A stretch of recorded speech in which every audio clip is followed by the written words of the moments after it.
بسم اللہ الرحمن الرحیم انا اعطیناک الکوثر فصلی لربک ونحر ان شانئک هو الابتر۔ امام حسین علیہ السلام 26 رجب کو ولید کے دربار میں یزید کی طرف سے جو بیعت کا مطالبہ آیا تھا اسے انکار کر کے امام حسین علیہ السلام نے ولید کے بھرے دربار میں کہا کہ مجھ جیسا تجھ جیسے کی بیعت نہیں کرے گا، یعنی انکار بیعت کر دیا آپ نے۔ اور امام حسین علیہ السلام نے اسی دن نہیں کہہ کے انکار کر کے آج بھی ہمارے سینوں میں ہمارے دلوں میں یہ انکار ہمارے دلوں میں بھرتی ہے۔ آج ہم سے کوئی مولوی کہتا ہے ذکر حسین نہ کرو، امام حسین کے علم نہ اٹھاؤ، امام حسین کے علم نہ لگاؤ گھروں پہ، ہم کہتے ہیں نہیں ہم لگائیں گے۔ لہذا آج 1400 سال ہو چکے ہیں اور حسین ہمیں یہ نہیں ہمارے سینوں میں بڑھتے چلے ہیں۔ امام حسین علیہ السلام نے فرمایا، ولید نے کہا کہ میں اس خط پہ لکھوں کیا؟ حسین نے کہا اتنا لکھتے انا حسین ابن علی، میں علی کا بیٹا ہوں، جب میرا بابا اس جیسے کی بیعت نہیں کرتا تو میں تجھ جیسے کی بیعت کیسے کروں؟ تاریخ کا یہ جملہ تو حسین ولید کے دربار سے اکیلے نکلے اور نکلنے کے بعد جب باہر آئے 28 رجب کو آپ نے مدینہ چھوڑا اور 3 ساوان کو آپ مکے میں آ گئے۔ یہاں تک آتے آتے آپ کے 72 ساتھی ہو گئے، یعنی اس نہیں میں شامل ہونے والے 72 لوگ ہو گئے۔ جب آپ کربلا پہنچے اور آپ کو یزیدی لشکر نے آپ کو شہید کر دیا، 9 لاکھ طاقتوں نے آپ کو شہید کر دیا، آپ کے شہداء کو شہید کر دیا، تو لوگ سمجھ رہے تھے یزید خوش ہوئے، طول کا اعلان لگ گیا، لوگوں یزیدی لشکر نے اعلان کر دیا کہ آج ہم نے امامت کو ختم کر دیا، نصر رسول کو ختم کر دیا، آج ہم نے اہل بیت کو ختم کر دیا۔ وہ سوچ رہے تھے آج ہم نے اس نہیں کو، انکار کی جو نہیں تھی، ہم نے اسے خاموش کر دیا کربلا میں۔ جب انہوں نے سارے شہداء کو شہید کر دیا تو ایک بی بی نکلی جس کو ثانیہ زہرا کہا جاتا ہے۔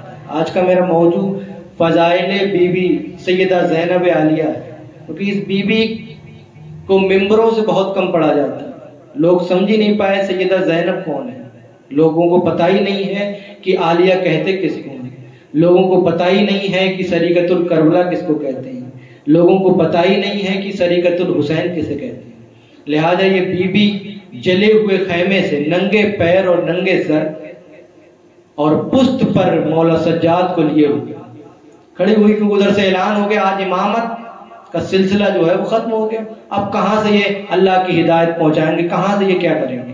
لہذا میں خوبصورت جملہ دے دوں عقیدت کا، جو امام حسین علیہ السلام سے عشق کرتے ہیں ان کے لیے جملہ دینا چاہتا ہوں کہ کربلا کی گدیر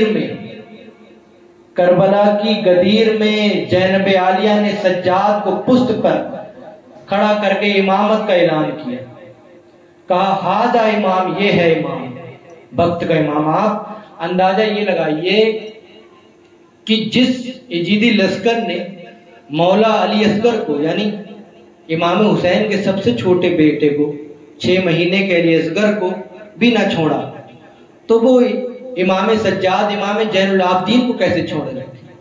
انہوں نے انہیں کیسے چھوڑ دیا؟ لہذا وہ گئے تھے، لیکن امامت کی امینہ نے اس امامت کو بچائے ہوئے رکھا، اس امامت کو بچا کے رکھا۔ لہذا جو اماموں کو بچائے اسے سیدہ زینب کہتے ہیں۔ اس بی بی نے جناب سجاد کو پشت پہ لیا، جدھر سے تیر آتا سجاد کو ہٹا دیتی، اپنے آپ آگے آ جاتی۔ اور یہ بی بی جب دربار یزید میں پہنچی تو یزید کے پاس 36 ملکوں کے سفیر تھے، 36 ملکوں کے سفیر تھے۔ وہ کہہ رہا تھا کہ ان 36 ملکوں کے سفیروں نے کہا کہ اے یزید، تو نے اتنا غلط کام کیا کہ تو نے اپنے ہی نبی کے کلمہ پڑھنے والے ان کے بیٹے کو ہی قتل کر دیا۔ یزید نے ایک جملہ کہا، اس نے کہا کہ میرے پاس اختیار تھا تو میں نے قتل کیا، اتنا جملہ کہنا تھا کہ زینب عالیہ 2 قدم آگے بڑھی اور کہا اے یزید میں تجھ سے بات کرنا چاہتی ہوں. کہا لیکن تیرے دربار میں یہ روشن دان ہے، اس میں ہواؤں کا شور ہے، ان ہواؤں کو روک.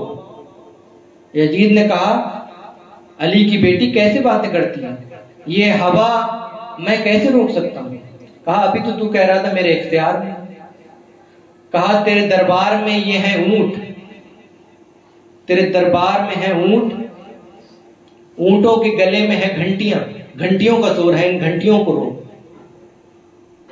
کہا علی کی بیٹی کیسی باتیں کرتی ہے، میں جانوروں کی گھنٹیوں کو کیسے روک سکتا ہوں؟ کہا تیرے دربار میں ہیں یہ گھوڑے، اور یہ گھوڑے جو ہیں وہ اپنے سموں کو، اپنے پیروں کو اٹھاتے ہیں اور زمین پہ پٹکتے ہیں، ان کا شور ہے، ان گھوڑوں کے سموں کو روک. کہا علی کی بیٹی میں بار بار کہہ رہا ہوں میں کیسے ان چیزوں پہ، میرا ان چیزوں پہ اختیار نہیں ہے، اس پہ صرف خدا کا اختیار ہوتا ہے. لہذا کہا ابھی تو کہہ رہا تھا تیرا اختیار ہے، اب میں تجھے بتاؤں میرا اختیار کیا ہے.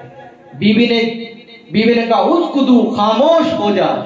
اتنا جملہ کہنا تھا، پورا دربار پتھر کا بن گیا. جس اونٹ نے اپنی گھنٹی کو جہاں روکے ہوا تھا وہیں رک گئی، اس کی گردن وہیں رک گئی، اور جس گھوڑے نے اپنا سم اٹھایا ہوا تھا اس نے زمین پہ نہ رکھا، اور جس نے زمین پہ تھا اس نے اوپر نہ کیا، اور جس فوجی کی آنکھ کھلی ہوئی تھی کھلی رہ گئی، جس کی بند تھی بند رہ گئی.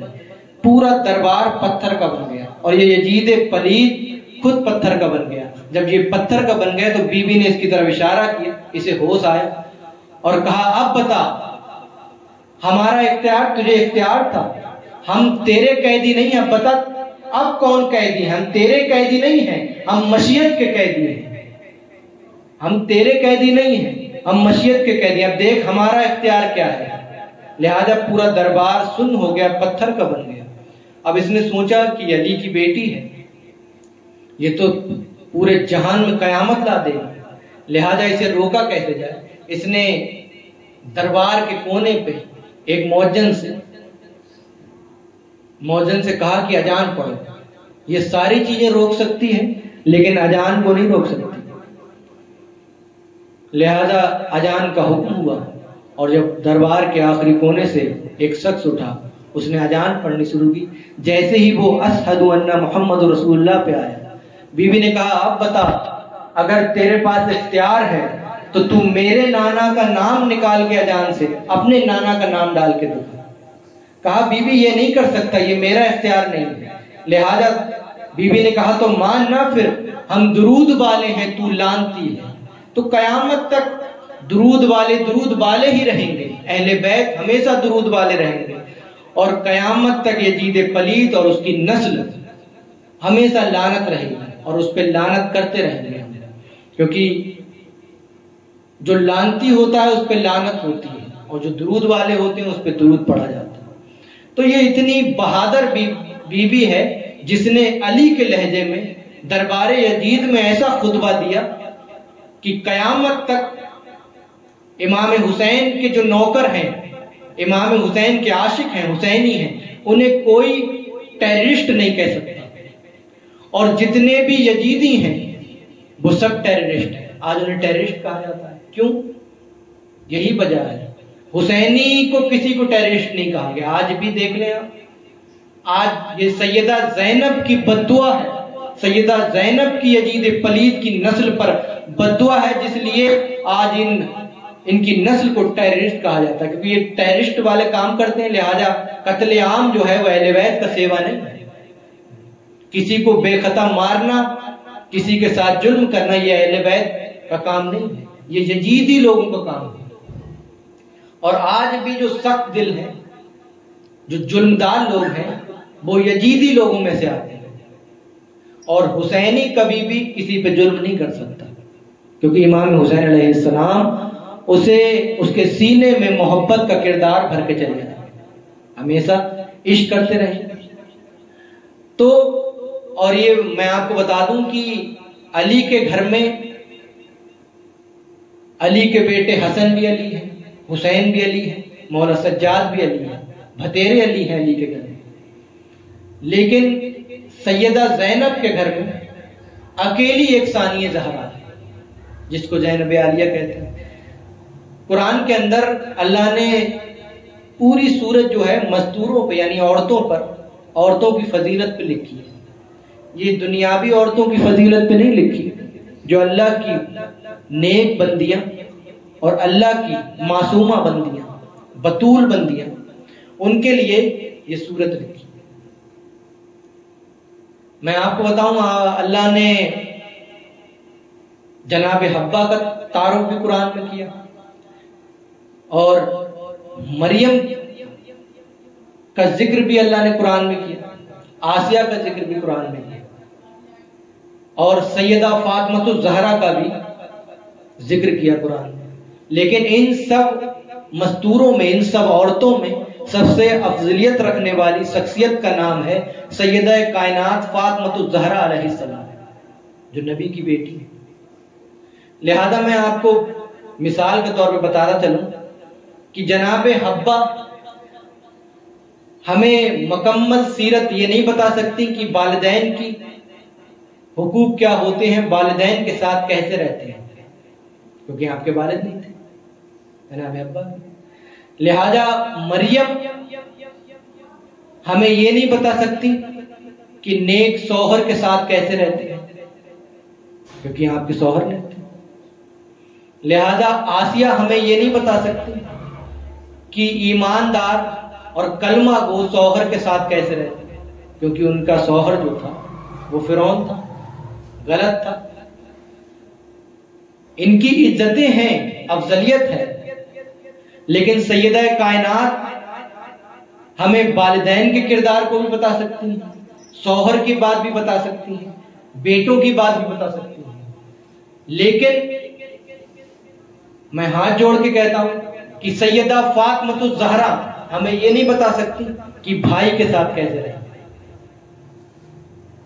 لیکن اکیلی یہ سیدہ کی بیٹی ہے، علی کی ایسی بیٹی ہے جو والدین کے بارے میں بھی بتا سکتی ہے، شوہر کے بارے میں بھی بتا سکتی ہے، بھائی کے بارے میں بھی بتا سکتی ہے، بیٹوں کے بارے میں بتا سکتی ہے، کیونکہ آج تک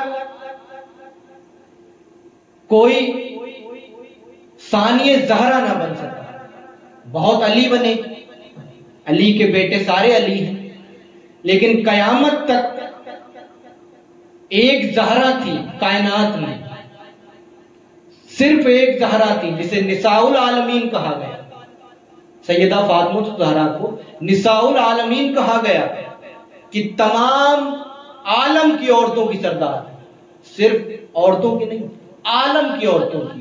عالم میں جتنی بھی عورتیں آتی ہیں، چاہے وہ نبی کی بیوی ہوں، چاہے نبی کی وہ ماں ہو، چاہے نبی کی وہ والدہ ہو، کوئی ہو، چاہے نبی کی وہ بہن، لہذا جتنی بھی ہیں عزت دار مستور ہیں، ساری عورتوں کی سردار جو ہیں وہ سیدہ فاطمہ الزہرا ہیں۔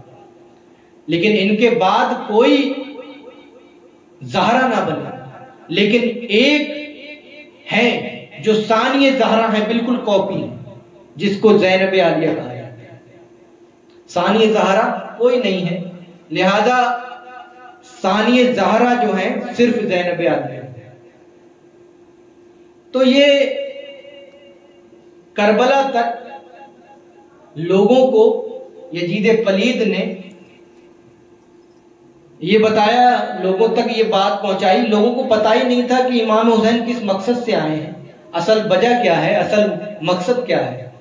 کوئی کہہ رہا تھا یہ باغی ہیں امام حسین علیہ السلام، اسلام کے باغی، لوگوں کو بتایا گیا۔ غدیر میں حضور نے، میں آپ کو پیچھے لے جاؤں اس لیے آپ کو ذہن میں بات سمجھ میں آئے کہ غدیر میں حضور نے علی کی ولایت کو صرف پہنچایا، کیونکہ اللہ کا حکم تھا کہ صرف میرے نبی، میرے محبوب، صرف تیرا کام ہے پہنچانے کا، منوانے کا نہیں۔ علی آئے، علی نے بھی صرف پہنچایا، لہذا پہنچایا۔ لیکن امام حسین علیہ السلام کا جو تعارف تھا وہ صرف لوگوں تک یزید پلید کی طرف سے جو پہنچایا گیا کہ یہ باغی ہیں، کوئی کچھ کہہ رہا تھا، اسلام کے باغی، کوئی حکومت کے باغی، کوئی کہہ رہا تھا کہ حکومت سے لڑ رہے تھے، حکومت چھین رہے تھے یزید کی۔ اصل بات سمجھ نہیں پا رہا تھا اور امام حسین کو شہید کر دیا۔ جب سیدہ زینب عالیہ کو قیدی بنا کر بازاروں پر گھمایا گیا تو لوگ ڈنڈے اور پتھروں کی بارش کر رہے ہیں۔ یزید پلید کے دربار میں خطبہ دے کر صرف پہنچایا نہیں بلکہ منوایا، اور آج قیامت تک کربلا جس نے پہنچائی ہے اسے زینب عالیہ کہتے ہیں۔ کربلا کی حقیقت کو جس نے پہنچایا ہے